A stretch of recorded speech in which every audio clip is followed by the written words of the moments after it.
தரிசனம் நேயர்கள் அனைவருக்கும் சுமதி ஸ்ரீயின் அன்பு வணக்கம்.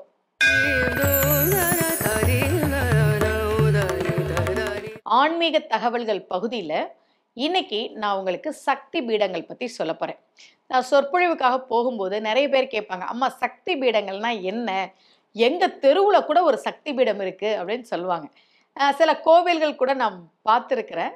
சின்னதாக ஒரு கோவில் கட்டியிருப்பாங்க, அதுக்கு ஒரு பேர் வச்சு சக்தி பீடம் அப்படின்னு வச்சுருப்பாங்க. இப்படி நாமளா ஒரு கோவிலை கட்டி அதுக்கு சக்தி பீடம்னு பேர் வச்சுட்டாவே அது சக்தி பீடம் ஆகிடாது. சக்தி பீடம் அப்படின்றது இந்தியா முழுக்க இருக்கு. அம்பாளினுடைய திருத்தலங்கள் கிட்டத்தட்ட ஒரு 51 சக்தி பீடங்கள் இருப்பதாக கணக்கு. அது 1-2 மாறுபடலாம். சில பேர் 52ன்னு சொல்லுவாங்க, சில பேர் 51ன்னு சொல்லுவாங்க. எப்படி பார்த்தாலும் சக்தி பீடங்கள் என்பது இந்தியா முழுக்க இருக்கக்கூடிய அம்பாளினுடைய தலங்கள். ரொம்ப ரொம்ப சக்தி வாய்ந்த ஸ்தலங்கள். எப்படி சக்தி பீடங்கள் உருவாச்சு அப்படின்றத தான் இன்னைக்கு பதிவில் நான் உங்களுக்கு சொல்ல போகிறேன்.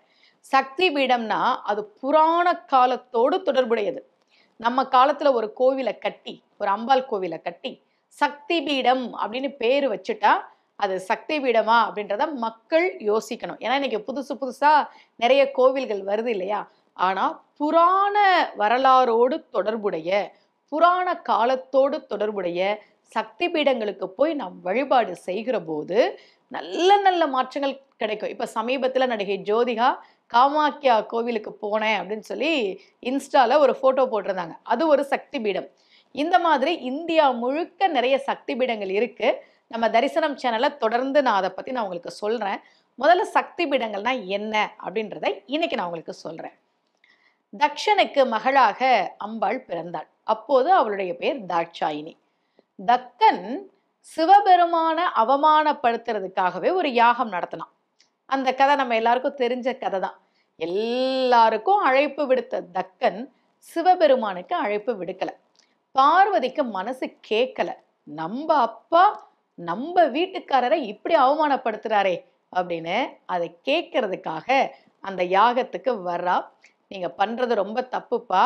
இந்த யாகத்துல முதல்ல இருந்த அந்த தாம்பூலம் யாரு வாங்கணும்னா சிவபெருமான் தான். நீங்க எந்த சாமிக்கு வேணாலும் நீங்க யாகம் பண்ணுங்க, அதுல முதல் மரியாதை யாருக்கு அப்படின்னா சிவபெருமானுக்கு தான்.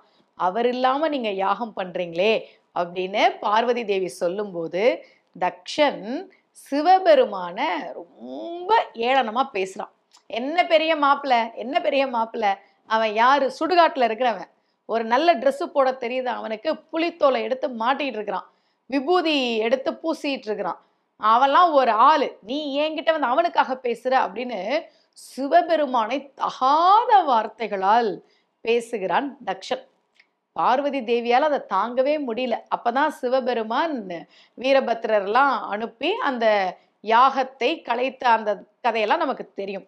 இப்போ பார்வதி தேவிக்கு மனசுல ஒரு குறை இருந்துகிட்டே இருக்கு. என்னன்னா, சிவபெருமான இவ்வளவு ஏளனமா பேசிட்டானே தக்ஷன், இவ்வளவு கேவலமா பேசிட்டானே, நான் என்ன பண்றது, என்னால இதை தாங்க முடியலையே அப்படின்னு யோசிச்ச அன்னை பார்வதி தேவி சிவபெருமான் கிட்ட வந்து சொல்றா, என்னால தாட்சாயினி அப்படின்ற பேரோட இனிமே இருக்க முடியாது. ஏன் தாட்சாயினி ஏன் பேருனா தக்ஷனுடைய மகள், அதனால அவளுக்கு பேரு தாட்சாயினி. அம்பாள் பல அவதாரங்களை எடுத்தாள்.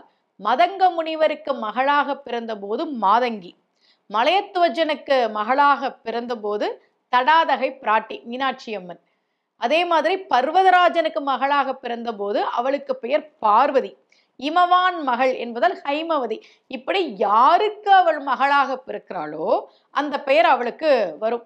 எனக்கு தாட்சாயினின்ற பேர் வேணாம், ஏன் தக்ஷனுடைய பொண்ணுன்னு அதுலயே இருக்கு, அதனால எனக்கு இந்த பேர் வேணாம், என்னுடைய அப்பா அப்படின்னு அவன்கிட்ட நான் வளர்ந்தேனே இந்த உடம்பும் எனக்கு வேணாம் அப்படின்னு பார்வதி தேவி ரொம்ப மனம் நொந்து சிவபெருமான் கிட்ட சொல்றா.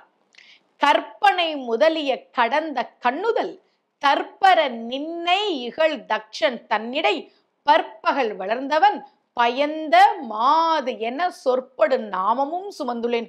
ஐயோ, உங்களை ரொம்ப கேவலமா பேசின அந்த தக்ஷனுடைய பொண்ணு தாட்சாயினின்ற அந்த பேரை நான் சுமந்துகிட்டு இருக்கேனே, மாதென சொற்படு நாமமும் சுமந்துள்ளேன். இனி யான் ஆங்கோர் பெயரை அவன் கண் எய்தியே. இனிமே அந்த பேர்லாம் எனக்கு வேணாம், பேரும் வேணாம், இந்த உடம்பும் வேணாம் அப்படின்னு அம்பிகை முடிவெடுக்கிறார். சொல்லிட்டு சொன்னா, இனிமே இந்த உடம்போட நான் இருக்க மாட்டேன் அப்படின்னு, நான் தீயில போய் பாயிறேன் அப்படின்னு சொல்லி அன்னை பார்வதி தேவி நெருப்புல போய் பாஞ்சிட்டாங்க. ரொம்ப அழகா கச்சியப்பர் இதெல்லாம் எழுதுறார். வளர்ந்த இவ்வுடலம் தன்னையும் தாங்கினேன் தரித்தற்கு அஞ்சினேன் நீங்குவன் அவ்வகை. எனக்கு இந்த உடம்ப வச்சுக்கிட்டு இருக்கிறதுக்கு பிடிக்கல. ஏன்? இது தக்ஷனுடைய மகளாக நான் எடுத்த உடம்பு. இந்த உடம்ப நான் நீங்கணும், இந்த பேரை நான் நீங்கணும் அப்படின்னு நெருப்புல போய் அம்பாள் விழுந்து விட்டார். அந்த உடலை எடுத்துக்கொண்டு சிவபெருமான் தாண்டவம் ஆடிக்கொண்டே இருக்கிறார். எவ்வளோ நாள் ஆடுறது? ஒரு நாள் 2 நாள் பார்க்கலாம். விடாம ஆடிக்கிட்டே இருந்தா அம்பாள் தான் சக்தி. இந்த உலகம் இயங்குவதற்கு சக்தியாக இருப்பவள் அம்பாள். இவர் சிவபெருமான் அவரும் அவரோட வேலையெல்லாம் விட்டுட்டு அம்பாளை தூக்கி வச்சுட்டு தாண்டவம் ஆடிக்கிட்டே இருக்கிறார். விஷ்ணு பார்த்தார், திருமால் பார்த்தார். திருமாலுக்கு பார்வதி யாரு? தங்கச்சி. இது எப்ப முடிவுக்கு வரும்? தங்கை நெருப்புல பாஞ்சிட்டா அந்த உடம்பை எடுத்து வச்சுட்டு இவர் ஆடிக்கிட்டே இருக்கிறாரு. இதுக்கு என்னதான் முடிவு? உலக இயக்கத்துக்கு சக்தி வேணும், என்ன பண்ணலாம் அப்படின்னு யோசிச்சவரு தன்னுடைய சக்ராயுதத்தை அன்னை பார்வதி தேவியின் உடல் மீது இப்படி ஏவினார். திருமாலினுடைய சக்ராயுதம் பட்டு அன்னை பார்வதி தேவியினுடைய உடல் பல்வேறு துண்டுகளாக சிதறியது. இந்தியா முழுக்க சிதறிச்சு.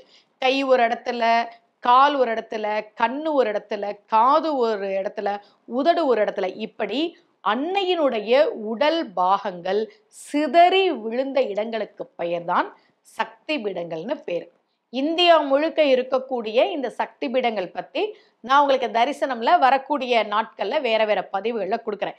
இதுதான் சக்தி பீடம். அம்பிகையினுடைய உடல் பாகங்கள் விழுந்த இடம்தான் சக்தி பீடமே தவிர புதுசா ஒரு கோவில் கட்டி சக்தி பீடம் அப்படின்னு நம்ம பேர் வச்சுக்கிட்டோம்னா அது சக்தி பீடம் ஆகாது. இப்படி அம்பிகையினுடைய உடல் பாகம் விழுந்த அந்த சக்தி பீடத்துக்கு போய் நீங்க வழிபாடு செய்கிற போது நிச்சயமாக உங்களுடைய பிரார்த்தனைகள் நிறைவேறும். அவ்வளவு சக்தி வாய்ந்த ஸ்தலங்கள் சக்தி பீடங்கள். தொடர்ந்து அதை பத்தி நாம தரிசனம் சேனல்ல பார்க்கலாம். மீண்டும் சந்திப்போம். அனைவருக்கும் அன்புடன் சுமதி ஸ்ரீ.